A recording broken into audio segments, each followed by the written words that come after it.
part 0, 800 of you watched me talk about plans of what I was going to do to the little red roller skate and didn't really do anything. I just drove it around, took a camera around the thing, showed you everything it had, everything it didn't have, and generally just what plans I was going to do. So, long story short, the engine's now in the car, sort of. Before I go into this any further, I will just say, I had real trouble getting any of this filmed. So there is footage, but it's not very good footage. I had no end of problems with my gimbal just suddenly stopped working, my camera would just stop recording randomly, I ran out of space at some point, I had to clear some space, that was another thing. And really, recording just kind of got in the way of just getting the project done, or getting that part of the project done. I enlisted the help of a friend who took time out of his day to come and help me, and it was kind of difficult to justify fiddling around with a camera, or a phone rather, when really I only had a certain amount of time to do it. Anyway, I do have footage to show you, but this format is going to be a bit more of a sort of a diary more than sort of live voiceover like I did in my last video, and I think that that's probably going to be a lot easier for me to edit going forward, because I tend to have this problem when I record footage. I don't really have an order in which I record it in. I just sort of, if you see my last video, you might have noticed I go, oh, look at this thing, and then, oh, by the way, look at this thing over here. And editing that is a real pain, because I need to try and keep some sort of continuity with the video whilst also making sure that I'm pointing at the right thing as I'm talking about it. Otherwise it becomes really disjointed. So this just gives me an opportunity to tell you everything I've done, and then just overlay some footage of what footage I've managed to get. So, engine is in the car, sort of, as I said. It's kind of dangling in the engine bay. We removed the old engine out, put the new engine in, and it's kind of just sat there on a platform at the moment. Now, in my last video, I did a bit of a bodge fix on the gearbox mounts. I used JB Welds to reattach some broken mounts with the intention of rethreading the holes, retapping the holes, and putting a bolt in, and that was just going to be a temporary fix whilst I source a new gearbox. Would hopefully allow me at least to get everything sort of mounted in the bay but not actually drive the car. Well, to no one's surprise, maybe to my surprise slightly, I'd expected it to last a little bit longer. Anyway, to no one's surprise, it broke before I could even finish tapping the hole. It just as soon as I put any kind of pressure with the tap, it just broke. Whilst we did manage to ratchet strap the thing together anyway, and it was very strong considering, it just didn't seem right just leaving it on there, so the engine is now supported from underneath for now. But it just means I have to source a new gearbox sooner rather than later. No big deal, hopefully. A few things I needed to measure before I took the engine out of the car, the original engine out of the car, and that was, we needed to get a reference for the height of the engine, or rather the vertical positioning of the engine within the engine bay. And the way that I managed to do that was to, first of all, preload the spring on one of the sides. I decided to pick the driver's side, or the right-hand side of the car, because it's the longer drive shaft. I jacked the steering knuckle up so that the drive shaft was pretty much horizontal, or horizontal enough. I use a spirit level to confirm this. And then I just marked a point on the chassis that matched up with the position of the drive shaft. This meant that when I put the replacement engine in, I knew that I just had to line up the output shaft for the gearbox onto to that line, and that's how I'd get my vertical height. Without doing this, it would be very easy to try and sort of mount the engine as high or as low as it would comfortably fit in the engine bay, and whilst I would probably still have to do that, it does mean that I might run into issues with, say, if I wanted to lower the car, the relative positioning of the gearbox output to the steering knuckles might be all out of whack. So I wanted to try and keep it as close to the factory positioning of the original engine as possible.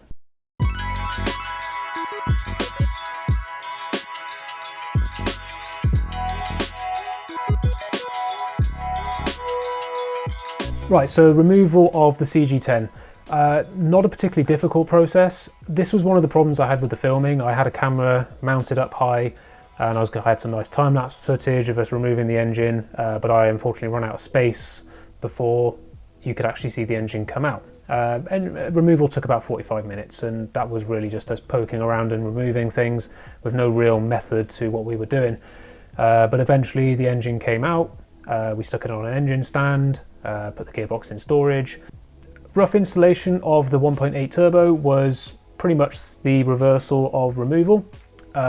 No, it wasn't. It was actually really difficult.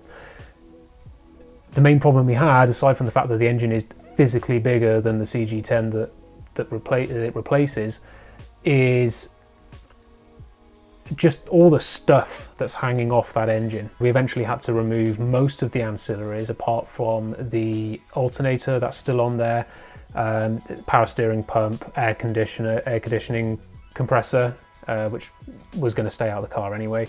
Yeah, we kind of had to stick it in a bit of an angle, so gearbox down, dive down underneath the chassis rail, and then it fit, so it's kind of in there. The way that the engine is currently mounted in the car is it's on a moving platform. I just went to Machine Mart, picked up a fairly heavy duty wooden platform on casters. The original plan was to just put the engine on top of there, shim it with some wooden blocks so that it was at the right angle. Didn't quite work out because the car is up on axle stands, which means that the engine also has to be elevated to be level with the now higher car. And that kind of causes problems because you ended up with a fairly low profile dolly that's now trying to hold an engine about this high off of the ground so that it fits with the car. So the solution to that was there's two scissor jacks that hold it up off of the platform. One of them is at the front, and that gives us some fine tuning on the front and the backwards tilt of the engine. And there's another one on the side which gives us left to right tilting. It's not safe. I wouldn't want to leave it there for a very long time, and I'm going to have to go back and revisit this because it's, you know, we still need to move the engine around inside of the engine bay to sort of fine tune its position, and I don't really want it falling off even though it is held down with ratchet straps. So as I previously mentioned, the rough positioning of the engine is about where we want it. The side to side movement, as in the sort of left to right inside of the engine bay, is almost where we want it. It probably could do with going towards the driver's side a little bit more, but that's we're kind of limited by certain things that are in the way. There is room to go back, except the wastegate actuator from the turbo is sticking out and it's hitting the firewall. So I need to find a way of either relocating it or shortening it somehow whilst not affecting its throw. I need to pull the engine out and see what I can do with that.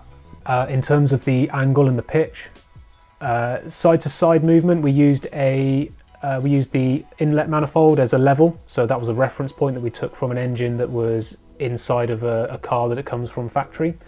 So the inlet manifold is perfectly level in that case. And for the front backwards tilt, the top of the timing belt cover is also level with the ground. So we can use that as a general sort of target for as to whether the engine is in the correct, is pitch the correct word? I don't know. Anyway, the reason why that's important is because we need to make sure that the oil pickup is within spec as defined by the factory. It might be tempting to tilt the engine forwards or backwards to make it fit in the bay better. The reason why we don't want to do that is because the oil pickup is already positioned taking into consideration any hills you might be going up or down or parking on driveways, that sort of thing.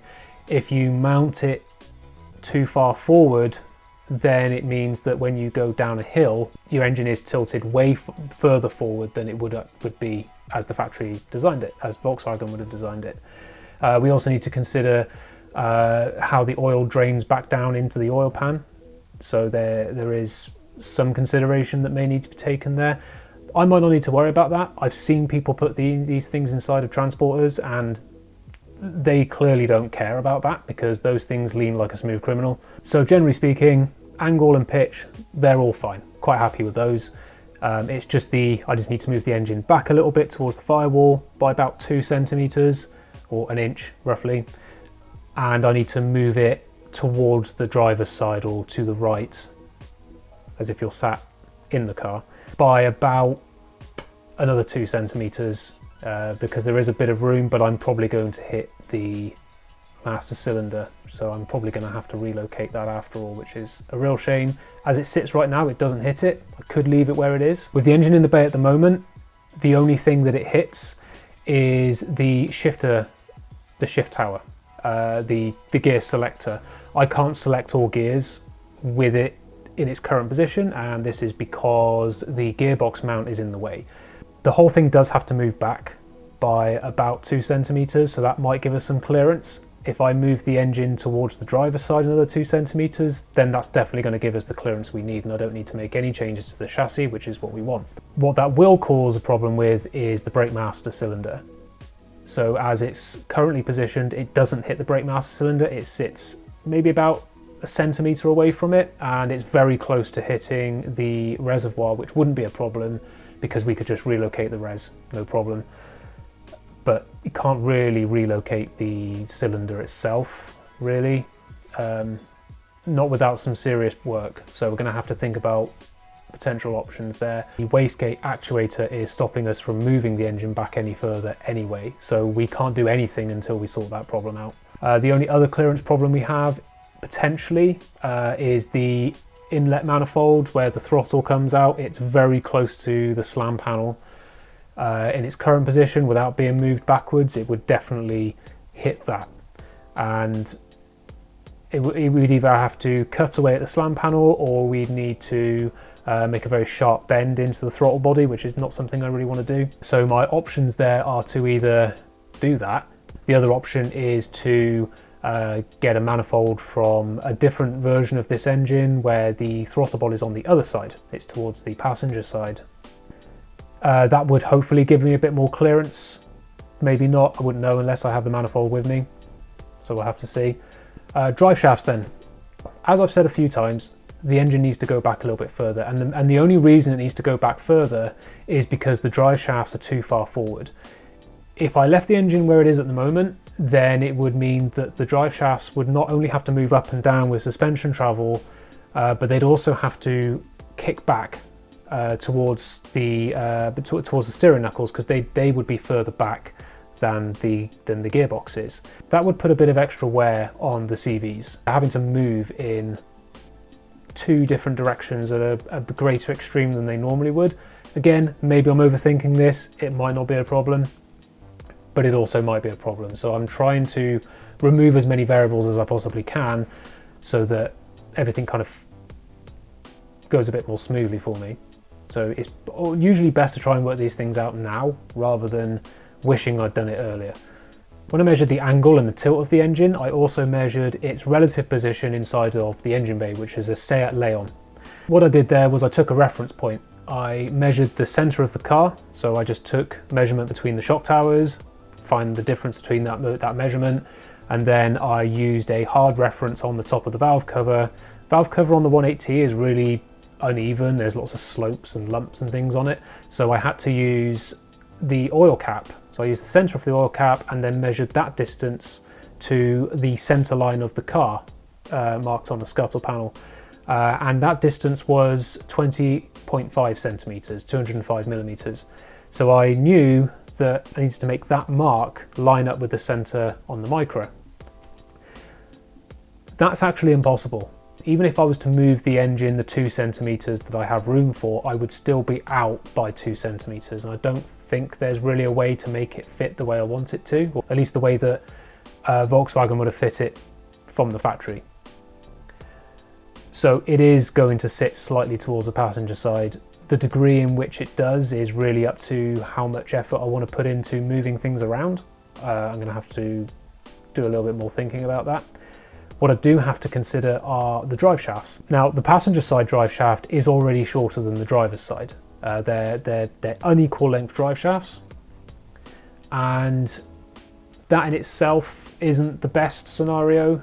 It's just one of the quirks of front wheel drive cars. Gearbox is to one side of the engine, so one shaft is always going to be bigger than the other.